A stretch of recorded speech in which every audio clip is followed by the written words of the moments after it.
नमस्कार दोस्तों, स्वागत है आप सभी का हमारे चैनल भक्ति ज्ञान में। दोस्तों, आज मैं आपको वैशाख मास महात्म के 15वें अध्याय की कथा सुना रहा हूँ, जिसमें हम वर्णन करेंगे वैशाख मास में छत्रदान से हेमकांत का उद्धार। नारद जी कहते हैं, एक समय विदेह राज जनक के घर दोपहर के समय श्रुतदेव नाम से विख्यात एक श्रेष्ठ मुनि पधारे, जो वेदों के ज्ञाता थे। उन्हें देखकर राजा बड़े उल्लास के साथ उठकर खड़े हो गए और मधुपर्क आदि सामग्रियों से उनकी विधि पूर्वक पूजा करके राजा ने उनके चरणों तक को अपने मस्तक पर धारण किया।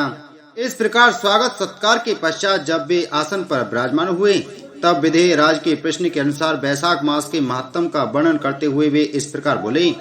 श्रुतदेव ने कहा, राजन, जो लोग वैशाख मास में धूप से संतप्त होने वाले महात्मा पुरुषों के ऊपर छाता लगाते हैं, उन्हें अनंत पुण्य की प्राप्ति होती है। इस विषय में एक प्राचीन इतिहास का उदाहरण दिया करते हैं। पहले वंग देश में हेमकांत नाम से विख्यात एक राजा हो गए हैं।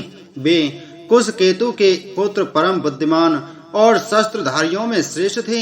एक दिन वे शिकार खेलने में आसक्त होकर एक गहन वन में जा घुसे। वहाँ अनेक प्रकार के मृग और बराह आदि जंतुओं को मारकर जब वे बहुत थक गए, तब दोपहर के समय मुनियों के आश्रम पर आए। उस समय आश्रम पर उत्तम व्रत का पालन करने वाले सतर्ची नाम वाले ऋषि समाधि लगाए हुए बैठे थे, जिन्हें बाहर के कार्यों का कुछ भी भान नहीं होता था। उन्हें निश्चल बैठे देख राजा को बड़ा क्रोध हुआ और उन्होंने उन महात्माओं को मार डालने का निश्चय किया।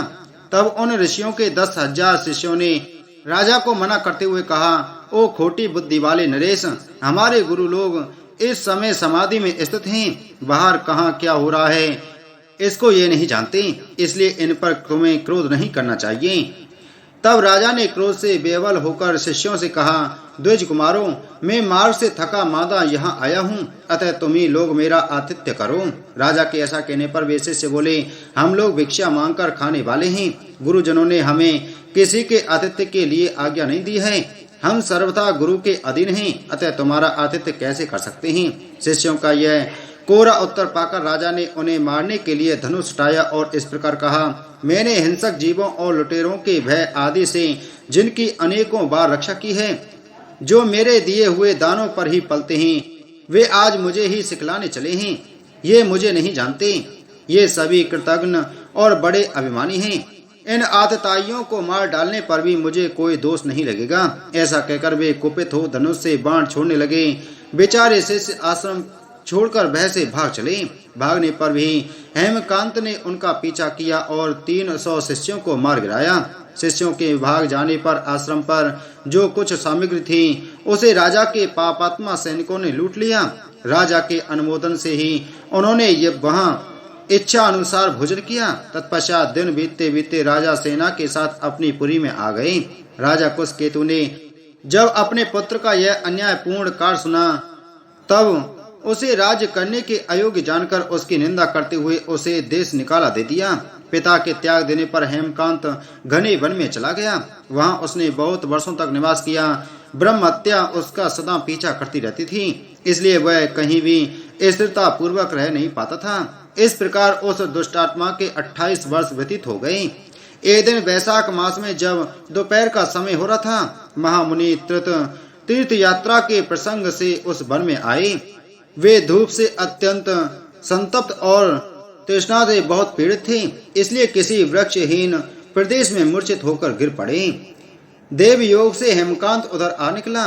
उसने मुनि को प्यास से पीड़ित, मूर्छित और थका मांदा देख उन पर बड़ी दया की। उसने पलाश के पत्तों से छत्र बनाकर उनके ऊपर आती हुई धूप का निवारण किया। वह स्वयं मुनि के मस्तक पर छाता लगाए खड़ा हुआ और तुमी में रखा हुआ जल उनके मुंह में डाला। इस उपचार से मुनि को चेत हो आया और उन्होंने क्षत्रिय के दिए हुए पत्ते के छाते को लेकर अपनी व्याकुलता दूर की। उनकी इंद्रियों में कुछ शक्ति आई और वे धीरे धीरे किसी गांव में पहुंच गए। उस पुण्य के प्रभाव से हेमकांत की 300 ब्रह्म हत्याएं नष्ट हो गईं। इसी समय यमराज के दूत हेमकांत को लेने के लिए वन में आए। उन्होंने उसके प्राण लेने के लिए संग्रहणी रोग पैदा किया। उस समय प्राण छूटने की पीड़ा से झटपटाते हुए हेमकांत ने 3 अत्यंत भयंकर यमदूतों को देखा, जिनके बाल ऊपर की ओर उठे हुए थे। उस समय अपने कर्मों को याद करके वह चुप हो गया। छत्रदान के प्रभाव से उसको भगवान विष्णु का स्मरण हुआ। उसके स्मरण करने पर भगवान महाविष्णु ने विश्वक्सेन से कहा, तुम शीघ्र जाओ, यमदूतों को रोको, हेमकांत की रक्षा करो। अब वह निष्पाप एवं मेरा भक्त हो गया है। उसे नगर में ले जाकर उसके पिता को सौंप दो। साथ ही मेरे कहने से कुशकेतु को यह समझाओ कि तुम्हारे पुत्र ने अपराधी होने पर भी वैशाख मास में छत्रदान करके एक मुनि की रक्षा की है, अतः वह पाप रहित हो गया है। इस पुण्य के प्रभाव से वह मन और इंद्रियों को अपने बस में रखने वाला, दीर्घायु, शूरता और उदारता आदि गुणों से युक्त तथा तुम्हारे समान गुणवान हो गया है। इसलिए अपने इस महाबली पुत्र को तुम राज्य का भार संभालने के लिए नियुक्त करो। भगवान विष्णु ने तुम्हें ऐसी ही आज्ञा दी है। इस प्रकार राजा को आदेश देकर हेमकांत को उनके अधीन करके यहाँ लौट आओ। भगवान विष्णु का यह आदेश पाकर महाबली विश्वक्सेन ने हेमकांत के पास आकर यमदूतों को रोका और अपने कल्याण में हाथों से उसके सब अंगों में स्पर्श किया। भगवत भक्त के स्पर्श से हेमकांत की सारी व्याधि क्षण भर में दूर हो गई। तदंतर विश्वक्सेन उसके साथ राजा की पुरी में गए। उन्हें देखकर महाराज कुशकेतु ने आशय युक्त हो भक्ति पूर्वक मस्तक झुकाकर पृथ्वी पर साष्टांग प्रणाम किया और भगवान के पार्षद का अपने घर में प्रवेश कराया। वहाँ नाना प्रकार के स्तोत्रों से इनकी स्तुति तथा वैभवों से उनका पूजन किया। तत्पश्चात महाबली विश्वक्सेन ने अत्यंत प्रसन्न होकर राजा को हेमकांत के विषय में भगवान विष्णु ने जो आदेश दिया था वह सब कह सुनाया। उसे सुनकर कुशकेतु ने पुत्र को राज्य पर बिठा दिया और स्वयं विश्वक्सेन की आज्ञा लेकर उन्होंने पत्नी सहित वन को प्रस्थान किया। तदंतर महामना विश्वक्सेन हेमकांत से पूछकर और उसकी प्रशंसा करके श्वेत द्वीप में भगवान विष्णु के समीप चले गए।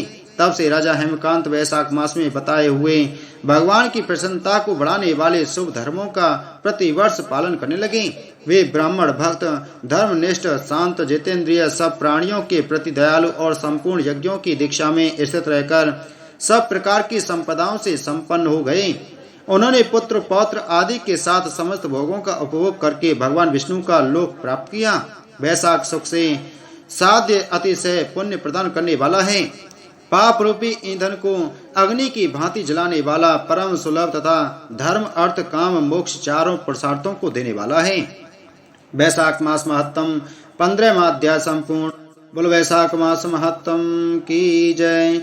बोलो विष्णु भगवान की जय।